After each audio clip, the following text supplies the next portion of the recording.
자, 호세아를 보죠. 우리가 오랜만에 성경을 보는데, 자, 호세아가 구약 성경 28번째 성경입니다. 호세아를 포함해서 12권 남았습니다. 그러면 우리가 성경 개론을 다 마치게 되는데, 호세아서를 준비하면서 제가 가장 고민됐던 건 주제로 뭘 삼을까? 지금 두 자로 끊고 있는데, 호세아 그러면 제가 딱 떠오르는 단어는 사랑입니다. 근데 우리가 사랑을 했어요. 어느 성경에 했는지 혹시 기억하십니까? 네, 아가서에 했어요. 그래서 한 걸 또 할 수는 없어서 고민하고 고민하다가 제가 찾아낸 단어가 지혜라고 하는 단어입니다. 사람 이름이 아니고 지극한 사랑 이런 뜻입니다. 더 없이 깊은 사랑, 지혜 이렇게 되어 있습니다. 하나님의 사랑을 노래하는 성경이 호세아고요. 그 사랑이 더없이 아름답다 고백하는 성경이 호세아입니다. 이 호세아를 오늘 대할 수 있도록 그렇게 하겠습니다. 자, 호세아, 성경에 많은 아름다운 이야기가 있는데 그 가운데 가장 아름다운 이야기 중 하나가 아닐까. 이스라엘을 향한 하나님의 지극한 사랑 이야기 호세아서입니다. 호세아의 뜻은 구원, 하나님은 구원자, 구원하신다 이런 뜻이 있고요. 호세아와 똑같은 이름의 뜻의 단어가 하나 있습니다. 우리가 아는 인물 가운데 여호수아가 있고요. 신약으로 오면 예수 이 단어가 사실 같은 뜻입니다. 그래서 호세아 이렇게 주어져 있고 성경에는 아주 유명한 호세아가 두 명 있습니다. 한 명이 오늘 우리가 대하는 호세아 선지자, 또 한 명이 호세아가 하나 더 있는데 북이스라엘의 마지막 왕이 호세아입니다. 처음 들으시는군요. 북이스라엘의 마지막 왕 이름이 호세아입니다. 호세아, 오늘 우리가 대하는 호세아는 선지자 호세아고요. 북이스라엘이 멸망할 때쯤에 선지자로 부름을 받았습니다. 성경을 보면 여로보암 2세 때 부름을 입었다 되어 있는데 여로보암 2세, 1세는 솔로몬이 죽고 난 다음에 나라가 나누어지잖아요. 북이스라엘을 세운 그 왕 이름이 여로보암입니다. 걔가 1세, 얘가 2세. 북이스라엘 역사 가운데 가장 부강했던 때가 여로보암 2세 때입니다. 영토를 거의 다 회복합니다. 그리고 무역이 발달해서 나라가 아주 부강하게 됩니다. 당시 남유다의 왕이 우시아라는 왕인데 우시아는 의로운 왕이에요. 나라를 잘 다스립니다. 그래서 남유다도 부강했고 북이스라엘도 부강합니다. 그때 남유다와 북이스라엘을 합치면 솔로몬 시대만큼 부강했다. 성경이 이야기를 합니다. 참 잘 살았던 때. 그런데 문제가 외적으로는 부강했는데 나라는 힘이 강하고 무역이 발달했는데 내적으로 보면 심각한 부패 가운데 놓였습니다.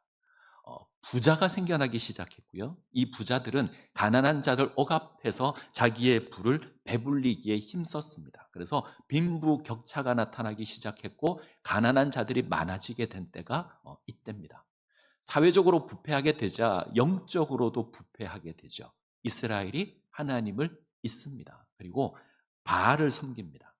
바알의 짝이 누구죠? 아세라. 학자마다 조금 달라요. 아세라의 아들이 바알이고 바알의 짝이 아스다롯이다 이야기하는 사람도 있는데 제가 볼 때는 아세라, 아스다롯 같이 봐도 될 것 같아요. 그래서 바알 섬기고 바알의 짝인 아세라, 아스다롯을 섬깁니다. 이 부분은 조금 이따가 보겠습니다.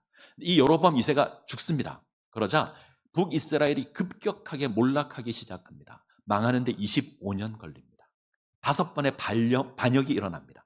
반란이 5번 일어나고 6명의 왕이 있습니다. 그래서 끊임없이 폭력과 전쟁이 끊이지 않았던 그때가 북이스라엘의 마지막 때입니다. 호세아는 이때 선지자로서 사역을 하죠. 여로보암 2세 때 그리고 망할 때까지 이때 사역을 했던 것이 호세아입니다. 다음 화면을 보죠. 호세아는 북이스라엘이 멸망한 이후에 남유다로 간 것 같아요. 그래서 남유다로 가서 호세아서를 기록합니다. 자, 그러면 호세아서를 읽는 독자는 북이스라엘이 아니라 남유다 백성들이 되죠. 자, 이야기는 북이스라엘 이야기인데 읽는 사람은 남유다 백성이 읽어요. 교훈이 있죠. 북이스라엘이 이런 상황에 놓였고 이렇게 하나님을 거역했고 이렇게 망했다. 너희는 그렇게 하지 말아라. 이런 의도에서 기록을 합니다. 이게 반면교사라고 하죠. 다른 사람이 잘못되는 것을 보고 교훈을 삼는 건데, 이게 북이스라엘의 모습을 보여주면서 너희는 온전히 하나님을 섬기라, 이런 의도에서 호세아가 기록되었을 거다. 그래서 호세아의 내용은 북이스라엘의 이야기지만 읽는 독자는 남유다 백성들이었을 거다. 그래서 호세아서를 처음 딱 넘기면 남유다 왕들이 언급이 됩니다. 우시야, 요담, 아하스, 히스기야. 이 왕들이 통치할 때 북이스라엘 이야기다. 히스기야가 즉위했을 때 북이스라엘은 이미 망했습니다. 그래서 여로보암부터 북이스라엘이 망할 때까지 기록했을 거다. 북이스라엘 이야기지만 교훈은 남유다다. 이렇게 생각하시면 좋을 것 같고요. 자, 구조는 1장부터 14장까지인데 크게 두 부분으로 나눕니다. 1장부터 3장까지는 호세아 가정 이야기. 하나님께서 호세아의 가정을 통해서 말씀하십니다. 이게 하나. 4장부터 14장까지는 이스라엘의 죄악에 대한 고발과 심판, 회복, 여기에 관한 이야기가 기록되어 있는데 1장부터 3장은 이야기에 가깝고 4장부터 14장은 시에 가깝다, 이렇게 생각하시면 좋을 것 같아요. 그래서 하나씩 보죠. 이 화면은 넘겨주십시오. 쉬워야 되는데. 자, 신실한 남편과 부정한 아내. 호세아 그러면 딱 떠오르는 게 하나 있죠. 호세아가 음란한 여인과 결혼하고 음란한 자녀들을 놓습니다. 보통 선지서가 시작될 때 어느 누구의 때에 하나님의 선지자로 누가 부름을 받은 이야기부터 시작을 해요. 근데 호세아는 그런 이야기가 없습니다. 하나님께서 호세에게 명령하는 것으로 시작을 하는데 그 명령이 음란한 여인을 아내로 맞아 음란한 자식을 낳으라. 하나님의 선지자에게 이 명령이 주어졌습니다. 음란한 여인을 아내로 맞아서 음란한 자식을 낳으라. 요즘 말하면 목사에게 네가 장녀와 결혼해서 그 사이에서 아이를 낳으라. 이해가 되십니까? 가능할까요? 이게 쉽지 않습니다. 그 결혼 자체도 쉽지 않고 음란한 자식이라는 말은 사실상 이 아이가 아버지가 누군가를 모른다는 얘기도 돼요. 그러면 이 자체가 과연 우리가 이 상황을 용납할 수 있을까 하는 생각이 듭니다. 아무튼 이 명령이 주어졌을 때 호세아가 그 말씀에 순종하죠. 그래서 아내를 맞이합니다. 그 아내를 맞이한 여인의 이름이 고멜입니다. 아마 바알 신전의 창기였을 겁니다. 이제 이 바알과 아세라 이야기를 좀 하면, 바알은 풍요의 신이고요, 농사의 신이고요, 폭풍의 신입니다. 왜 풍요의 신이라고 불리냐면 농사 때문에 그렇게 불리고, 왜 농사의 신이라 그러냐면 비를 주관하는 신이 바알이에요. 그리고 바알의 짝이 아세라인데, 고대 사람들은 어떻게 생각했냐면 이 바알과 아세라, 바알과 아스다롯이 관계를 맺어서 하는 그 정액이 비라고 생각했어요. 이해가 되시죠? 그러면 비를 내리게 하기 위해서 바알을 자극해야 되잖아요. 그러면 이들이 신전에 모여서 남자 여자가 음란한 행위를 하는 겁니다. 그러면 바알이 이것을 보고 흥분을 하고 아세라와 관계를 맺고 비가 올 것이다, 이렇게 생각을 했어요. 그래서 바알을 섬기는 종교는 언제나 음란했습니다. 이때 관계를 맺는 바알 신전의 창기가 고멜이었을 거다. 근데 이 음란한 여인을 아내로 맞이하는 겁니다. 그러니까 쉽게 이해할 수 없는 일이 주어지죠. 자, 다음 화면을 볼까요? 호세아와 고멜의 자녀가 있는데 셋을 놓습니다. 이스르엘을 놓고 로루하마를 놓고 로암미를 놓습니다. 이스르엘은 피 흘림, 이런 뜻을 지니고 있습니다. 심판을 의미하는 거죠. 로루하마는 그 뜻이 긍휼히 여김을 받지 못하는 자, 이런 뜻이 있고, 로암미는 내 백성이 아니다라는 뜻을 가지고 있습니다. 고멜과 결혼했고 자식을 놓죠. 3명을 놓는데 학자들은 이스르엘은 호세아와 고멜 사이에 낳은 아이 같다. 그러나 이름을 볼 때 로루하마나 로암미는 아닌 것 같다. 그러니까 아버지가 누군지 알 수 없다, 이런 뜻입니다. 그래서 음란한 여인과 결혼하고 음란한 자녀를 놓습니다. 자, 이것이 이 이스라엘 로루하마 로암미는 하나님의 메시지를 담고 있죠. 지금 고멜은 하나님을 떠나서 바알을 섬기는 이스라엘의 모습을 비유하고 있고, 이스라엘은 그래서 심판을 받을 수밖에 없는 이스라엘을 의미하고요, 로루하마와 로암미는 결과입니다. 하나님의 심판을 받아서 긍휼의 여김을 받지 못할 거다. 내 백성이 아니다. 그리고 또 흥미로운 건 이 고멜이 과거를 그리워해서 세상의 즐거움을 누리던 그때를 그리워해서 떠나갑니다. 다시 세상으로 가요. 근데 하나님께서 그 여인을 다시 데려와서 사랑하라 이야기합니다. 심지어 값을 치르고 데리고 와서 사랑하라. 그래서 음녀가 된 여인을 사랑하라 이야기합니다.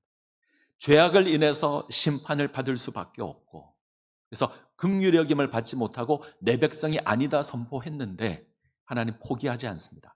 다시 데리고 와서 사랑하라. 이걸 통해서 내가 다시 이스라엘을 사랑하겠다 고백합니다. 이것이 호세아 3장에 나옵니다. 그래서 전체 이야기가 정리가 되시죠? 이스라엘이 하나님을 버리고 바알을 섬겨서 결국 하나님의 심판을 받을 수밖에 없고 하나님의 긍휼을 받을 수밖에 없고 내 백성이 아니다 선포될 수밖에 없는데 하나님께서 값을 치르고 다시 불러오겠다는 겁니다. 그리고 다시 사랑하겠다. 이것이 호세아서의 전체 메시지입니다. 자, 이것이 이제 4장부터 14장까지 조금 더 구체적으로 기록된다 이렇게 생각하면 호세아서가 이해가 되실 겁니다. 자, 한번 넘겨보시죠. 하나님의 포기하지 않는 사랑. 자, 호세아 4장 1절 2절을 한번 보죠. 화면에 있으니까 같이 읽겠습니다. 자, 시작. 이스라엘 자손들아 여호와의 말씀을 들어라. 여호와께서 이 땅 주민과 논쟁하시나니 이 땅에는 진실도 없고 인애도 없고 하나님을 아는 지식도 없고 오직 저주와 속임과 살인과 도둑질과 간음뿐이요 포악하여 피가 피를 뒤이음이라. 호세아 4장부터 14장까지 이야기가 하나님의 포기하지 않는 사랑인데 4장부터 10장까지가 대부분이 심판에 관한 이야기고요. 그리고 11장부터 14장까지가 회복에 관한 이야기가 주를 이루고 있습니다. 이스라엘의 죄악에 관해서 이 구절을 제가 뽑았는데 4장을 시작할 때 이렇게 이야기하죠. 자, 이스라엘 자손아 여호와의 말씀을 들어라. 여호와께서 이 땅 주민과 논쟁하시나니 이 땅에는 진실도 없고 인애도 없고. 진실과 인애는 하나님의 대표적인 성품이에요.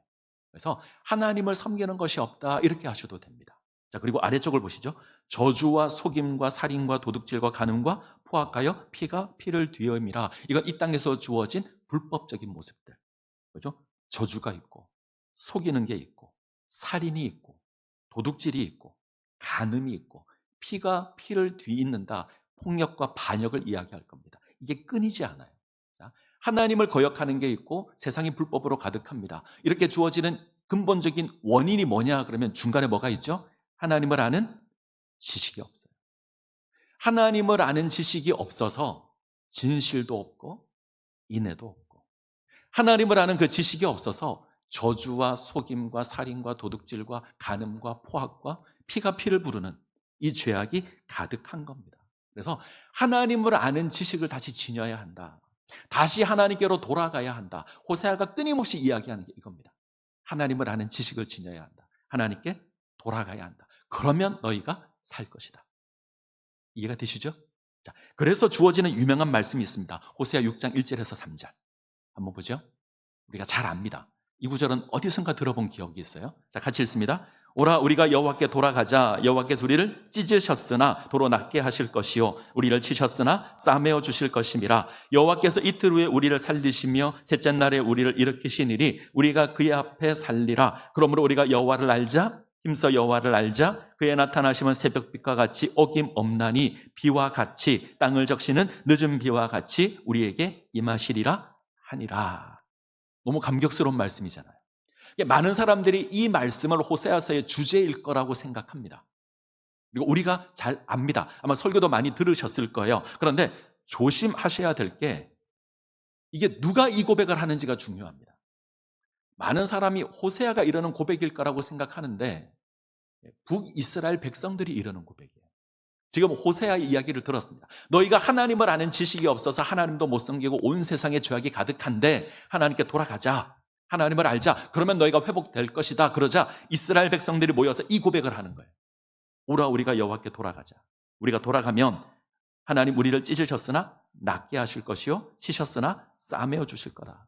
우리가 여호와께서 이틀 후에 우리를 살리고 셋째 날에 일으켜 주실 거다. 우리가 살 거다. 그러니 우리가 힘써 여호와를 알자. 그의 나타나심은 새벽빛과 같이 어김없나니 비와 같이 땅을 적시는 늦은 비와 같이 우리에게 임하시리라. 이 고백을 하는 겁니다. 이게 참된 믿음의 고백이 아닙니다. 이게 사실 거짓된 고백이에요. 무슨 말이냐면 호세아의 말을 듣고 잠깐 정신을 차린 거예요. 마음을 돌이켜서 우리가 하나님께로 돌아가자라고 고백을 하는 겁니다. 근데 잘 생각하시면 이게 진정한 고백처럼 보이지만 실제로는 그렇지 않은 게 바알 섬기는 것을 포기 안 합니다. 여전히 바알을 섬기고 있는데 우리가 하나님을 잊었으니 하나님도 같이 섬기자라는 고백이에요. 이해가 조금 되셨으면 좋겠습니다. 자, 다음 화면을 보여주시죠. 이스라엘이 일시적으로 신앙을 회복하는 것처럼 보이지만 실질적인 회복은 아닙니다. 바알을 섬기는 신앙을 포기하지 않아요. 바알을 여전히 섬기고 있고 하나님도 섬기는 겁니다. 이스라엘이 광야를 지나서 40년 광야를 지나서 가나안 땅에 들어갑니다. 이스라엘은 목축을 하는 나라입니다. 그래서 여호와는 나의 목자 이렇게 고백하는 건 이들이 목자 의미가 아주 강해요. 그래서 하나님을 나의 목자다 고백합니다. 문제는 약속의 땅에 들어가서 살게 될 때 농사를 짓게 되죠. 그들은 목축의 신으로 생각하고 있는데 농사를 짓습니다. 그래서 농사의 신을 찾아요. 그래서 찾아낸 신이 바알입니다. 이스라엘은 그때부터 하나님도 섬기고 바알도 섬깁니다. 이 혼합주의가 있습니다. 근데 시간이 지나자 하나님을 잊어버리고 바알만 섬기는 거예요. 바알만 섬기고 있다가 호세아가 고백하죠. 너희가 하나님을 잊었다. 하나님께로 돌아가야 한다. 그래야 살 것이다. 그래서 어떻게 생각하냐면 우리가 돌아가자. 이들이 돌아가자는 바알을 버리고 하나님께 돌아가자가 아니에요. 바알을 섬기는 건 가만히 두고 하나님도 섬기자. 우리가 예전에 하나님도 섬기고 바알을 섬겼는데 하나님 잊어버렸으니까 이제 하나님을 섬기면 괜찮지 않겠느냐 이야기하는 겁니다. 그래서 온전한 믿음의 고백이 아니에요. 잠깐 하나님을 기억한 거지만 온전히 회복된 것이 아닙니다. 그래서 바로 뒤에 나오는 4절이 이렇게 되어 있습니다. 에브라임아 내가 어떻게 하랴 유다야 내가 네게 어떻게 하랴 너희의 인애가 아침 구름이나 쉬 없어지는 이슬 같다. 잠깐 있다가 사라지는 것 같다. 너희가 잠깐 하나님 섬기는 것처럼 이야기하지만 곧 나를 버리고 바알에게로 갈 거다. 진정으로 회복된 것이 아닙니다. 하나님을 섬기는 신앙은 바알과 아세라 다 치워버리고 하나님만 섬겨야 하는데 이들은 그렇지 않습니다. 세상도 섬기고 하나님도 섬기고 하나님도 섬기고 바알도 섬기고 결국 이들의 신앙은 다시 바알을 섬기는 것으로 돌아갈 겁니다. 아침 구름 같고 시 없는 이슬과 같습니다. 고멜이 호세아와 결혼했지만 곧 세상으로 떠나가는 것과 같은 겁니다. 그래서 이스라엘의 죄악을 이제 고소합니다. 이 이스라엘을 포기하지 않는 이제 하나님의 사랑의 모습이 11장 이후부터 등장합니다. 그래서 11장 이후부터 보게 되면 하나님께서 이스라엘을 회복시키겠다 이야기하는데 출애굽 모티브를 씁니다. 출애굽 이야기를 가지고 와서 고백하죠. 430년간 노예로 살았습니다. 하나님께서 건져냅니다. 홍해를 가르고 마라에서 쓴물을 고치고 신광야에서 만나와 메추라기를 주고 무리바에서 반석에서 물을 내고 아말렉과 싸워서 이기고 시내산에 가서 언약을 맺습니다. 그리고 40년을 유랑하지만 약속의 땅 가나안으로 들어가게 하십니다. 이걸 어떻게 고백하냐면 이스라엘이 어렸을 때 애굽에서 내가 불러냈다. 내가 걸음마도 가르쳐줬고 힘들어하면 안아도 줬고 그들이 약해지면 내가 고쳐도 줬다. 그런데 내가 이렇게 사랑을 주고 길렀더니 이스라엘은 나를 버리고 바알에게로 가더라. 이 이야기가 여기 나와요. 그래서 내가 그렇게 사랑했는데 이스라엘이 나를 버리고 바알을 따르더라. 그리고 잘 보시면 앞쪽에 1장부터 3장에서는 남편과 아내 모습으로 하나님과 이스라엘을 비유했었잖아요. 그래서 호세아, 고멜, 하나님, 이스라엘 이렇게 했는데 11장에 오면 바뀝니다. 아버지와 아들의 관계로 바뀝니다. 이 왜 바뀌었을까 생각을 해봤습니다. 부부 관계로 이야기했다가 이제 부모와 자식과의 관계로 바꿔서 이야기를 하는데 제가 생각할 때는 포기할 수 없는 하나님의 사랑을 이야기하기에는 부모와 자식으로 이야기하는 게 훨씬 더 강합니다.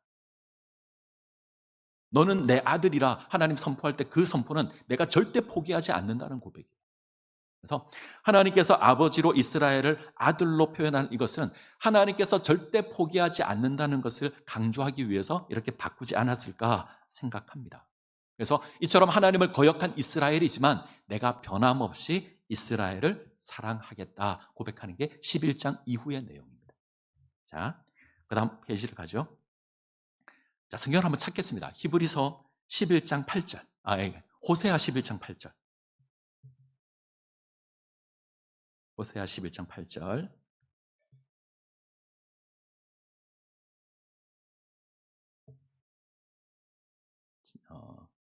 호세아 11장 8절. 우리가 호세아서를 안 읽었군요. 제 생각에.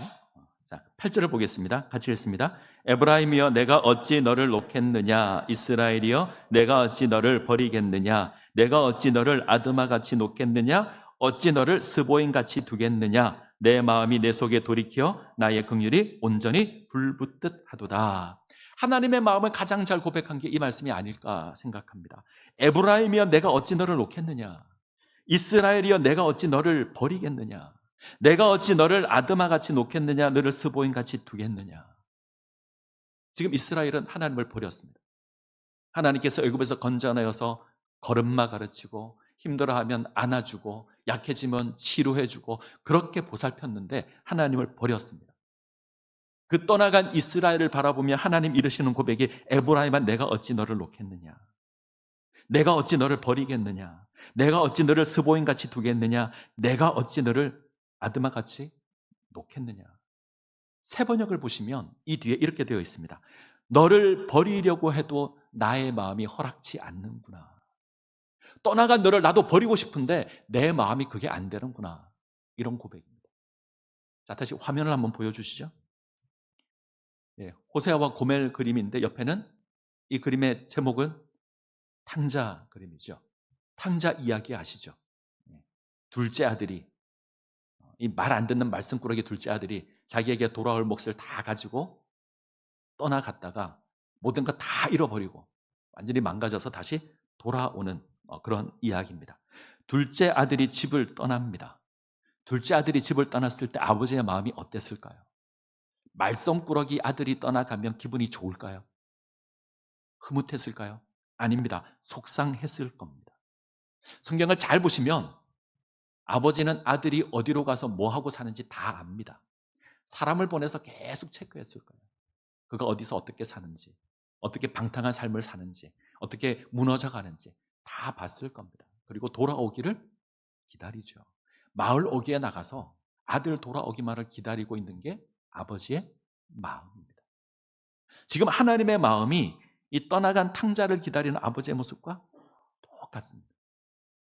하나님 포기하지 않으시고 하나님 버리지 않으시고 끝까지 기다리시고 끝까지 사랑하시는 하나님이십니다. 이 사랑의 마음이 이 호세아서에 잘 담겨 있습니다. 그래서 하나님의 사랑을 내가 좀 더 한번 뜨겁게 느껴봤으면 좋겠다. 호세아서를 읽으시면 됩니다. 한번 생각을 해보죠. 하나님께서 호세아에게 명한 그 명령을 우리에게 합니다. 음란한 아내, 음란한 자녀 순종하실 수 있으십니까? 하실 수 있나요? 아마 본인보다 주변이 더 난릴 겁니다. 목사가 음란한 여인과 결혼을 한다. 사방에서 가만히 있지 않을 겁니다. 아마 뭐 난리가 날 것 같고 손가락질을 하고 그 목사가 설교를 하면 절대 듣지 않을 겁니다. 자, 호세아가 고멜과 결혼을 했습니다. 누가 욕을 들을까요? 고멜이 욕을 들을까요? 호세아가 욕을 들을까요? 호세아가 욕을 들을 거예요. 저 선지자가 저 더러운 여인과 결혼을 한다. 선지자가 욕을 먹을 겁니다. 자, 집을 나갔습니다. 제가 호세아면 하나님께 따졌을 겁니다. 하나님 겁 보십시오. 이거 잘못된 결혼 아닙니까? 저렇게 떠나갑니다. 하나님이 시작부터 틀렸습니다. 이랬을 겁니다. 그런데 하나님이 다시 데리고 오라 그래요. 그게 가능할까요? 음란한 여인과 결혼하는 것도 쉽지 않지만 떠나간 음란한 여인을 데리고 오는 것도 어려울 겁니다. 그것도 값을 치르고 주변에서 미쳤다 그럴 겁니다. 저 선지자가 제정신이 아니라 그럴 겁니다. 타락한 선지자라고 아마 욕을 쏟아 부었을 겁니다. 더러운 자가 되는 겁니다. 호세아서가 의미하는 또 하나의 메시지가 있다면, 하나님께서 호세아에게 요구하는 것이 있다면 고멜과 같은 수준이 되라는 게 아닐까 생각을 합니다. 무슨 말이냐면, 고멜과 결혼해서 그를 아내로 세우고 그를 다시 회복시키기 위해서 하나님께서 호세아에게 요구하는 건 네가 불편해도 꾹 참아라가 아니고 고멜과 같은 수준이 되라고 하시는 것 같아요. 고멜과 같은 수준이 되어야, 그런 수치 정도는 받을 수 있어야 사랑할 수 있다고 하는 것 같습니다. 자, 이 메시지가 왜 중요하냐면 하나님께서 그렇게 하십니다. 하나님께서 우리를 구원하기 위해서 우리와 같은 수준이 되십니다. 죄와 허물로 죽은 인생인데, 아무런 소망이 없는데, 하나님을 거역하고 멀리 떠난 인생인데, 세상의 부귀영화가 좋아서 그것을 쫓아간 인생인데 하나님 포기하지 않고요, 우리를 구원하십니다. 어떻게 하시죠? 창조하신 그 창조주 하나님이 이 땅 가운데 오시잖아요. 피조물이 되시잖아요. 우리와 똑같은 모습으로 오시잖아요. 우리가 당해야 될 수치, 우리가 당해야 될 모욕, 우리가 당해야 될 고난, 그분이 그대로 받으십니다. 그리고 십자가를 지시고 죽으십니다. 그것으로 우리를 구원하시는 겁니다. 어쩌면 호세아 선지자가 이야기하는, 이 호세아서가 이야기하는 게 하나님의 지극한 사랑이라면, 또 하나의 교훈은 그 지극한 사랑의 모습을 닮으라고 하는 것 같습니다. 하나님이 그 사랑을 보여주셨습니다. 포기하지 않으시고요, 끝까지 사랑하셔서 이 땅에 오시고 십자가를 지시고 우리를 구원하셨습니다. 자, 그렇다면 우리도 그래야 될 겁니다. 우리도 그래야 온전히 회복이 될 겁니다. 하나님께서 우리에게 보여주신 그 사랑을 기억하시고 그 사랑을 행하는 모습 가운데 세워져야 합니다. 이게 절대 쉽지 않습니다. 우리가 아무리 쉽게 생각해도 어렵잖아요. 음란한 여인을 데리고 오고 음란한 자식을 놓고 떠나간 음란한 여인을 또 데리고 와서 사랑하는 게 절대 쉽지 않습니다. 우리가 누군가를 사랑하는 건 절대 쉽지 않은 겁니다. 그런데 해야 합니다. 왜요? 하나님 그 사랑을 보여주셨기 때문에 그렇습니다. 한 가지 질문이 있습니다. 호세아 가정은 완전히 회복되었을까요? 음란한 여인과 결혼했고 음란한 자식을 낳았는데 떠나갔습니다. 데려왔어요. 그 다음은 행복하게 살았다, 이렇게 끝이 났을까요? 아니면 또 나갔을까요? 모르죠. 성경에 기록이 안 돼 있으니까 우리는 모릅니다. 행복하게 잘 살았을 수도 있고 또 떠나갔을 수도 있습니다. 우리는 답을 모릅니다. 그러나 한 가지는 정확하게 압니다. 인간의 사랑은 완벽하지 않지만 하나님의 사랑은 완벽할 겁니다. 우리가 수없이 떠나가도 하나님 포기 안 하십니다. 우리가 끊임없이 하나님을 거역하고 하나님께 등을 보여도 하나님 포기하지 않으실 겁니다. 우리를 기다리시고 우리를 부르시고 우리를 회복시키실 겁니다. 그 하나님, 우리 하나님이십니다. 그 사랑 기억하시고 그 사랑에 감격하시고 또 그 사랑을 행하시는 귀한 모습 가운데 세워지시기를 간절히 소원합니다. 같이 찬양하겠습니다.